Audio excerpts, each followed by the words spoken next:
B2B, B2C, B2G, B2P ऐसी बहुत सारी टर्म्स आपने बहुत बार सुनी होंगी किसी बिजनेस न्यूज़ में, किसी बिजनेस सेमिनार में, किसी ट्रेनिंग प्रोग्राम में या किसी यूट्यूब वीडियो में। तो आज की वीडियो में हम इन सभी टर्म्स का मीनिंग समझने वाले हैं। तो पहले बात करते हैं B2B की। B2B का मतलब होता है बिजनेस टू बिजनेस, यानी अगर किसी दो बिजनेसेस के बीच में कोई ट्रांजैक्शन हो रही है तो ऐसे मॉडल को हम B2B बिजनेस मॉडल कहते हैं। फॉर एग्जाम्पल, मान लीजिए एक बैटरी मैन्युफैक्चरिंग कंपनी है और वो इलेक्ट्रिक कार्स के लिए बैटरी बनाती है और ये बैटरी वो Toyota, Nissan, Honda, Maruti Suzuki जैसी कंपनीज को बेचती है। तो ऐसे में ये एक B2B ट्रांजैक्शन हुई। और एक B2B बिजनेस में यूजुअली बल्क बाइंग होती है, यानी अगर मारुति बैटरीज मंगवाती है तो वो एक या दो बैटरी नहीं मंगवाएगी, वो एक ही बारी में हजारों बैटरीज का ऑर्डर देगी। दूसरा, एक B2B बिजनेस में आपको अपने कस्टमर के साथ काफी क्लोज रिलेशनशिप मेंटेन करके रखना पड़ता है, यानी आपके कस्टमर को कैसा प्रोडक्ट चाहिए, उसकी क्या डिमांड है, और अगर आपके प्रोडक्ट को यूज करते समय उसको कोई प्रॉब्लम आती है तो आपको उसे कंटिन्यूअसली असिस्ट करना चाहिए, क्योंकि ऐसा करने से वो बिजनेस आपके साथ लंबे टाइम तक जुड़ा रहेगा और आप ही से सामान लेना पसंद करेगा। और तीसरा सबसे इंपॉर्टेंट पॉइंट, मान लीजिए आपकी बैटरी में कोई डिफेक्ट आ गया तो आपको सारी की सारी बैटरीज को रिप्लेस करना पड़ेगा, उस डिफेक्ट को सही करना पड़ेगा।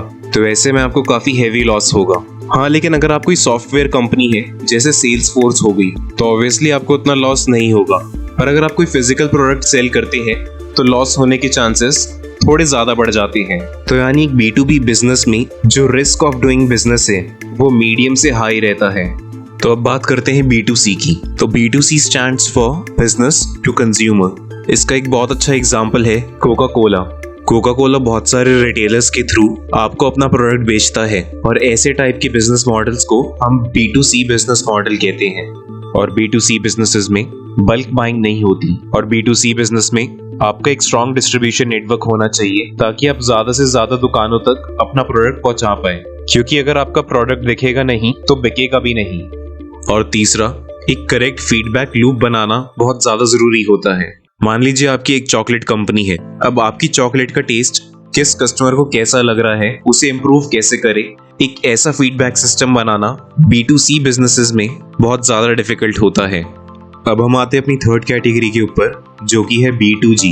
तो B2G का मतलब है बिजनेस टू गवर्नमेंट। एग्जाम्पल, मान लीजिए आप इंडियन आर्मी के लिए वेपन्स बनाते हैं और उन वेपन्स को आप गवर्नमेंट ऑफ इंडिया को सेल करते हैं, तो आपका बिजनेस B2G हुआ। और अगर आप पार्लियामेंट के लिए फर्नीचर प्रोवाइड करते हैं या खाना प्रोवाइड करते हैं या और कोई सर्विस प्रोवाइड करते हैं तो वो भी B2G के अंदर ही आएगी।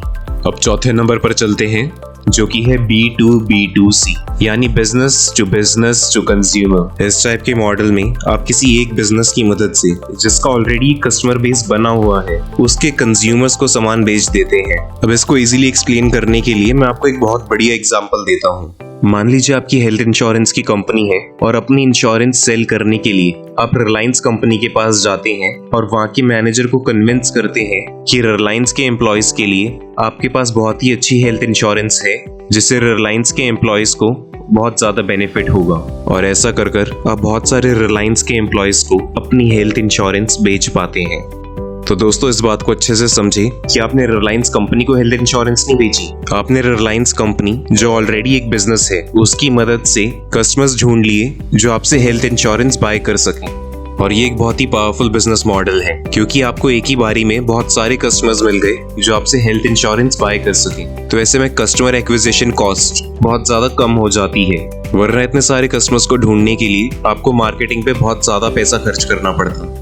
तो अब समझते हैं customer to customer business model के बारे में, जिसको कभी कभार पीयर टू पीयर या P2P बिजनेस मॉडल भी कह देते हैं। तो कस्टमर टू कस्टमर नाम से ही क्लियर हो रहा है कि द नॉर्मल कंज्यूमर्स या दो कस्टमर्स आपस में कुछ ट्रेड कर रहे हैं, आपस में कुछ लेन देन कर रहे हैं। इसका एक बहुत ही बढ़िया एग्जांपल है OLX, जो कि एक प्लेटफॉर्म है सेकेंड हैंड थिंग्स को बाय एंड सेल करने के लिए। तो यहाँ पर बायर एंड सेलर दोनों ही कस्टमर्स हैं। और इसका एक और अच्छा एग्जांपल है Airbnb, जहां आप अपना कोई घर या रूम रेंट पर दे सकते हैं। Airbnb भी काफी अलग कंपनी है, काफी इंस्पायरिंग स्टोरी है इसकी, लिंक मैंने डिस्क्रिप्शन बॉक्स में दे रखा है, आप Airbnb की वीडियो देख सकते हैं। तो ये कुछ मेन टर्म्स थी जो आप बहुत बार सुनते हैं। और इसी के साथ आज की वीडियो सब